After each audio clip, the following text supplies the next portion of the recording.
Srinu Pentakota YouTube channel చూస్తున్న వాళ్ళందరికీ స్వాగతము. మీరు నా ఛానల్ మొదటిసారి చూస్తున్నట్లయితే ఛానల్‌ని చూసి లైక్ చేసి సబ్స్క్రైబ్ చేయడం మాత్రం మర్చిపోవద్దు.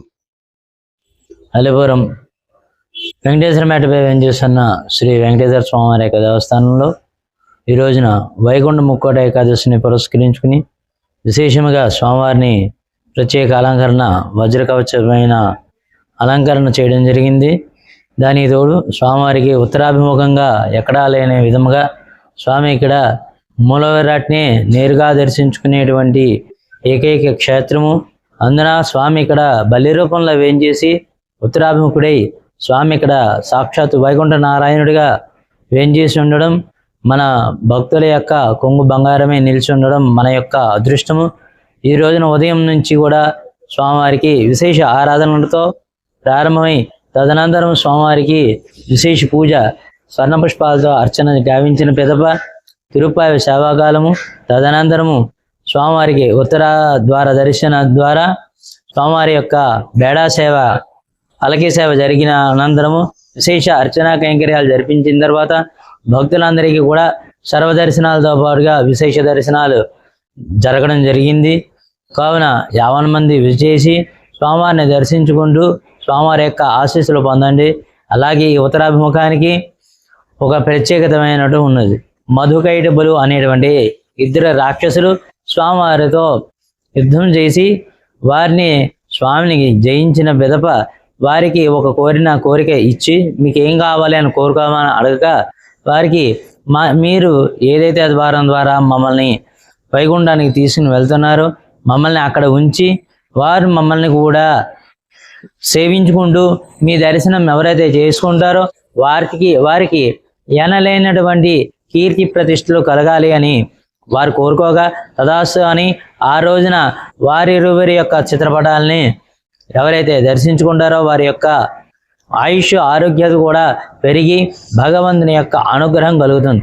ఉత్తరాభిముఖంలో వైకుంఠంలో ఉన్నటువంటి మనము కూడా అక్కడ ఉన్నటువంటి స్వామిని ఏ విధంగా సేవించాలి అంటే భక్తిని, శక్తిని, అనురక్తిని కలిగించేటువంటి ఈ ధనుర్మాసంలో స్వామివారిని ఎవరైతే సేవించుకుంటామో, ఎవరైతే భగవంతుని ఉపాసన చేసుకుంటామో, భగవన్ నామ సంకీర్తన చేసుకుంటామో, భగవంతుడు చెబితే అన్య దైవం ఇంకోటి లేదు అని ఎవరైతే స్వామిని సేవించుకుంటామో వారందరికీ కూడా స్వామి యొక్క ఆయుష్ను, ఆరోగ్యాన్ని, అలాగే వారి యొక్క అనుగ్రహాన్ని ప్రసాదంగా స్వీకరించి భగవంతుని యొక్క అనుగ్రహం కొరకే జరుగుతున్నటువంటి వైకుంఠ ఏకాదశి మహోత్సవాన్ని ప్రతి ఒక్కరు కూడా సేవించి దర్శించి తీర్థ ప్రసాదాలు స్వీకరించవలసిగా కోరుచున్నాం.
ఇలాంటి ఆసక్తికరమైన వీడియోలు మీరు చూడాలి అనుకుంటే నా ఛానల్ని చూడండి, లైక్ చేయండి, షేర్ చేయండి, సబ్స్క్రైబ్ చేయడం మాత్రం మర్చిపోవద్దు.